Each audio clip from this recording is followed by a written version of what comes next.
In just 6 days, a conflict redrew the map of the Middle East. In just 6 days.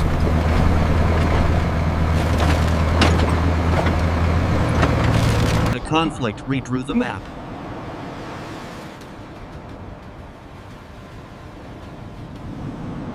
Vision of the Middle East, Pench for Reshaped.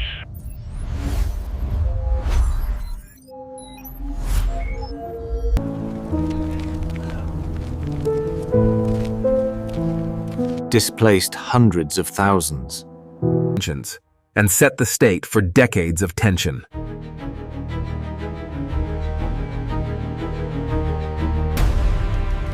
This is the story of the Six-Day War. To understand June 1967, look back to 1948. War ended with armistice lines, not peace treaties. Hundreds of thousands of Palestinians displaced.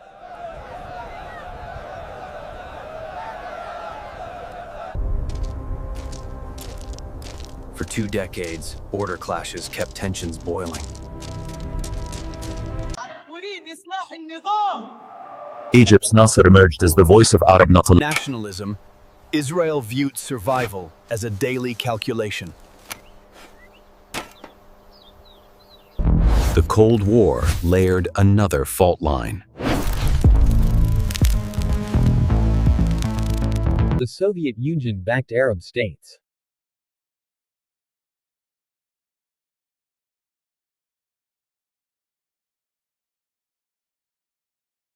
Western powers gradually aligned with Israel. Disputes over water and territory festered, festered. By 1967, the region was a pressure cooker.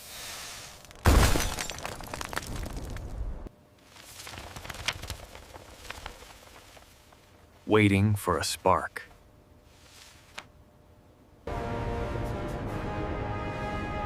The USSR flooded Arab states with modern weapons. Israel relied on French jets and growing US support.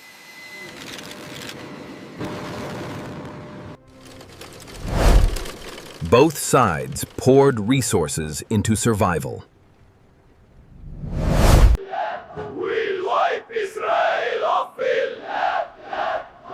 Israeli leaders spoke of existential threat, not expansion. Syrian shelling targeted Israeli kibbutzim daily.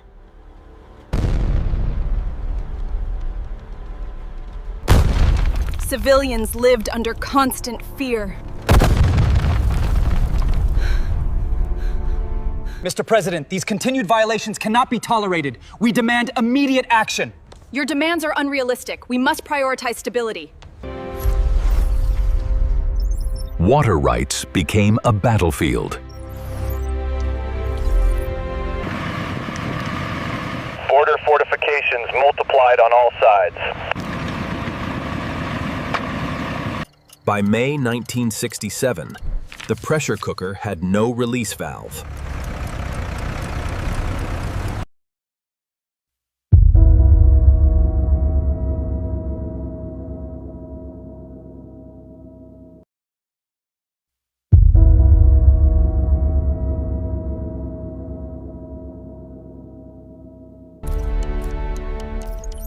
That spark came in May 1967.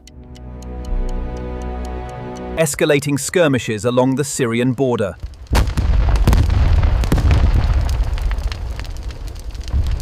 Troop movement confirmed. Egypt moved tens of thousands of troops into Sinai. Nasser demanded UN peacekeepers withdraw.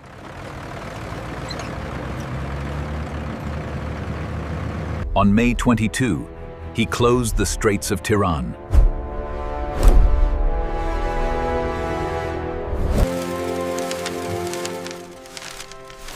A move Israel declared an act of war. Jordan and Iraq signed defense pacts with Egypt.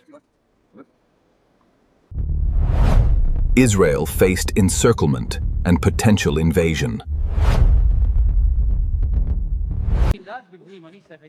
PM Eshkol and Defense Minister Dayan faced a choice. Wait and risk destruction, or strike first.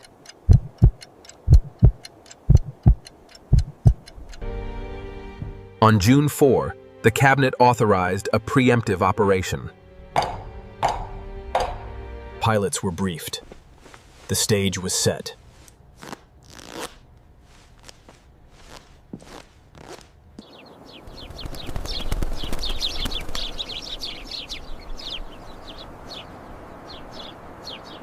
The sky over Egypt erupted.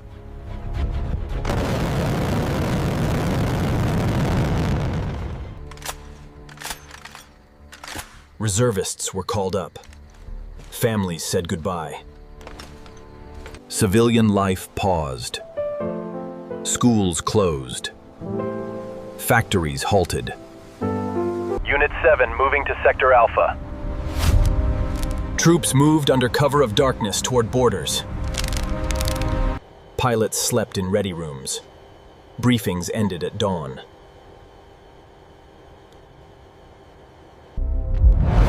Egypt had 100,000 troops on Israel's southern border. Jordan positioned heavy guns overlooking West Jerusalem. Syria fortified the heights above Galilee farms.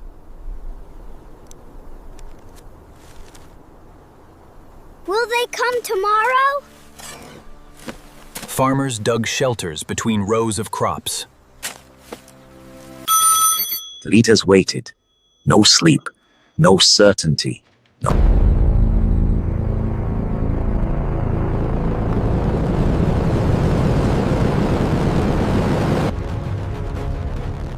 Operation Focus, one of history's most audacious air campaigns. An IAF flew low over the Mediterranean to avoid radar.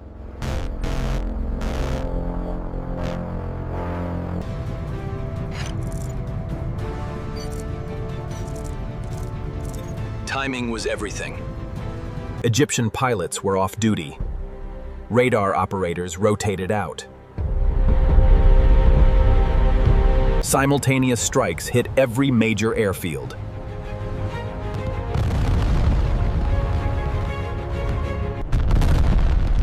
Within hours, over 300 Egyptian aircraft destroyed. The Egyptian Air Force was erased from the sky. Target Jordan. Engage. By midday, the IAF turned to Jordan and Syria, neutralizing their air forces as well.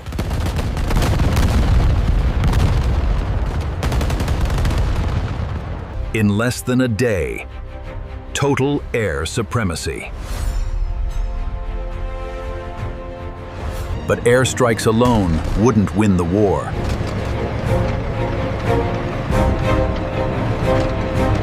Ground forces were already mobilizing.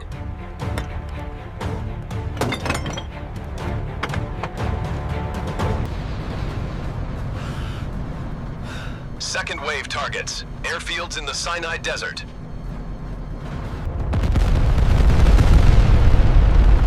Heavy bombers destroyed before they could taxi. By 9 a.m., Egypt's air force was effectively gone. Command and control collapsed. No one knew where to send reinforcements. Next wave! IAF turnaround time, under 20 minutes per jet. King Hussein has joined the war. Engage Ammon. Jordan entered the war, shelling West Jerusalem. Israel responded immediately.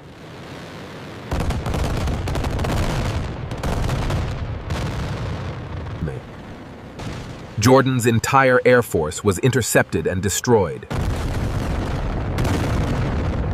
Mafraq Air Base was reduced to rubble.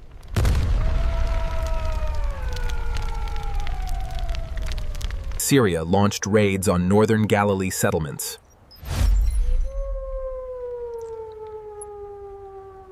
Israeli Mirages scrambled to intercept.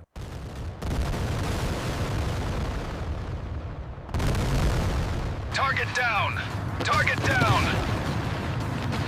In fierce dogfights, Syria lost 2/3 of its air force. Over 400 Arab aircraft destroyed. Israel lost only 19. The IAF had achieved total air supremacy. For the first time, Israeli skies were safe. But air power alone cannot hold territory. Ground offensives began in earnest.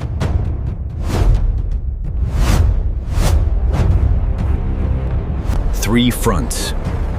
One goal: survival. On the ground, 3 fronts opened at once. In the Sinai, armored divisions pushed through.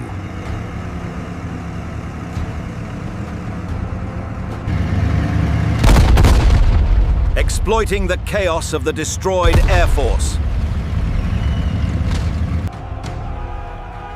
Egyptian forces retreated in disarray. By June 8, Israeli tanks reached the Suez Canal.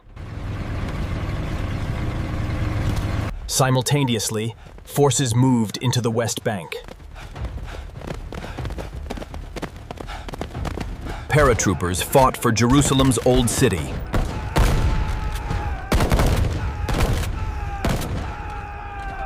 On June 7, the Old City fell.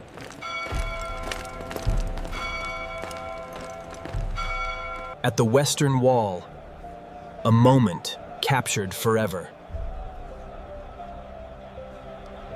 Soldiers praying, weeping, holding ancient stones. Meanwhile, on the northern front,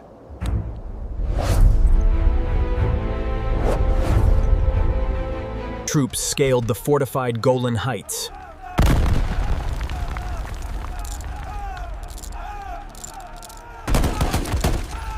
Capturing it after 2 days of brutal combat. By June 10, all 3 fronts fell silent. Clear left. In the Sinai, the battle was a race against time. Egyptian armor, stripped of air support, was vulnerable.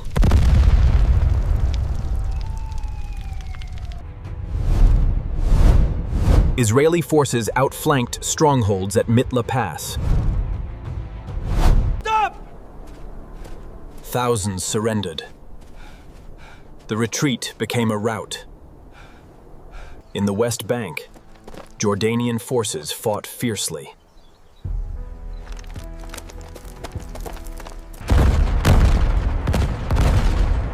The battle for Latrun lasted hours, not minutes. Withdraw to East Bank. Jordan pulls back. Jerusalem's Old City was open for the first time in 19 years. Shema Yisrael. For many, it was a moment of spiritual redemption. Are we coming back? But for Palestinians, it marked the beginning of exile.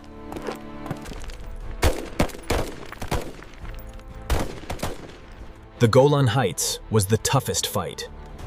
Syrian fortifications were deemed impregnable.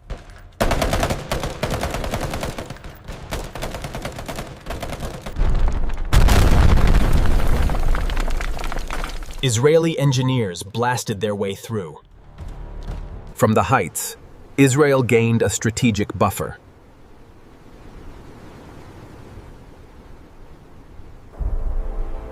On June 10, the UN brokered a ceasefire. The fighting stopped. But the map had changed forever. The war ended in just 132 hours. Israel now controlled Sinai, Gaza, West Bank, Jerusalem, Golan. Territories roughly 3 times its previous size.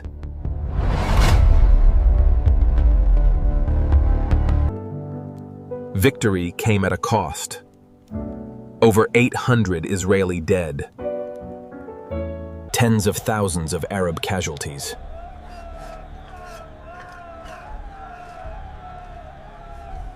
Hundreds of thousands of Palestinians displaced.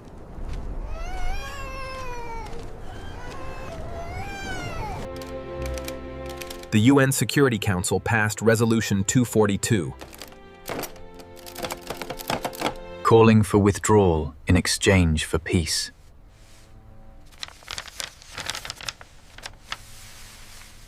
For the Arab world, the defeat was a profound shock. Assa resigned, then returned amid calls for unity.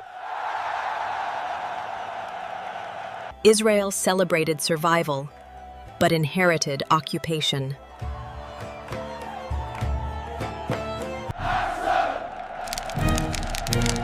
Assa's resignation was rejected by massive street protests. In Syria and Jordan, leadership faced internal coups and unrest. The war created a new refugee crisis.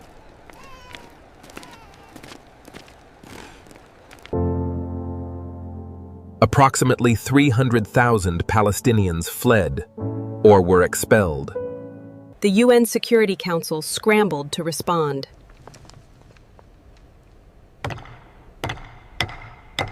Resolution 242 became the cornerstone of future peace efforts. Its ambiguous wording allowed both sides to claim victory. Israel now governed over 1 million Arabs.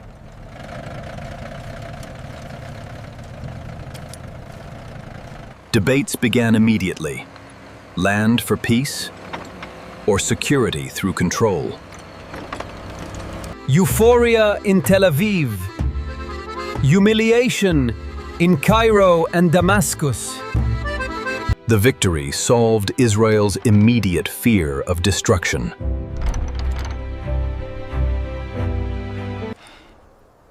But it created a long-term moral and political dilemma.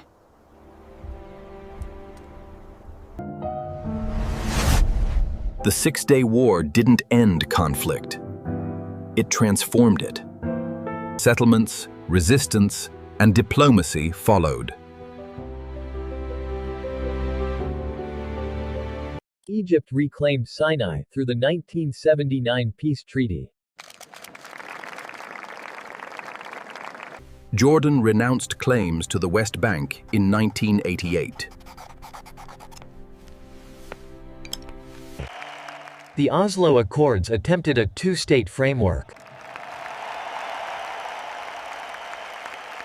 But core issues remained unresolved.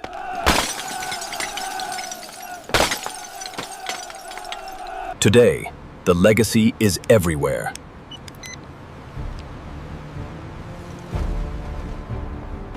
In borders, in refugee rights, in security doctrines. Historians debate, preemptive or inevitable?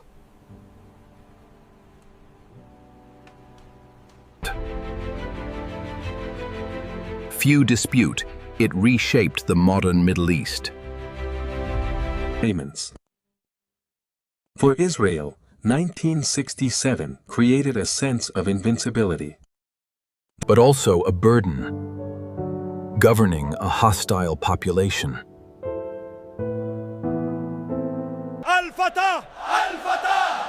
For Palestinians, defeat spurred the rise of nationalist resistance. Arab states sought to reverse the loss in 1973.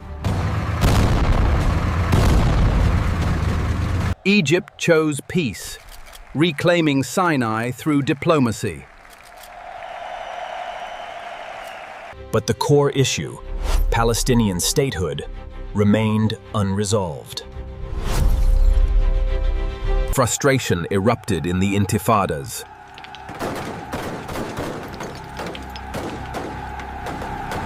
Oslo offered hope, but failed to deliver final status.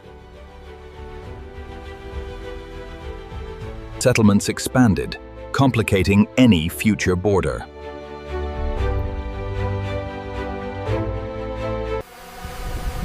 Security doctrines evolved into high-tech containment.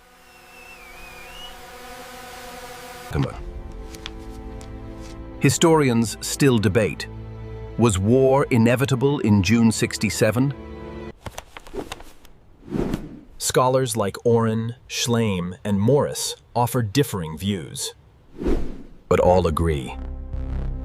The region's geometry was fixed in those 6 days.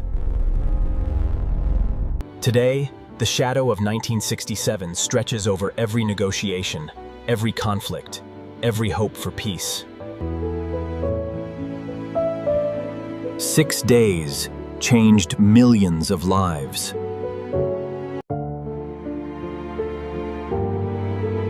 Understanding isn't about assigning blame.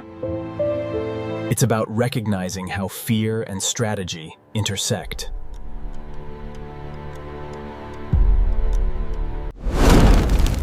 If you found this insightful, hit subscribe.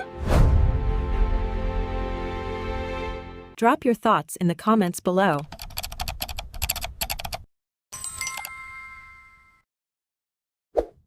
Let us know which historical event to cover next.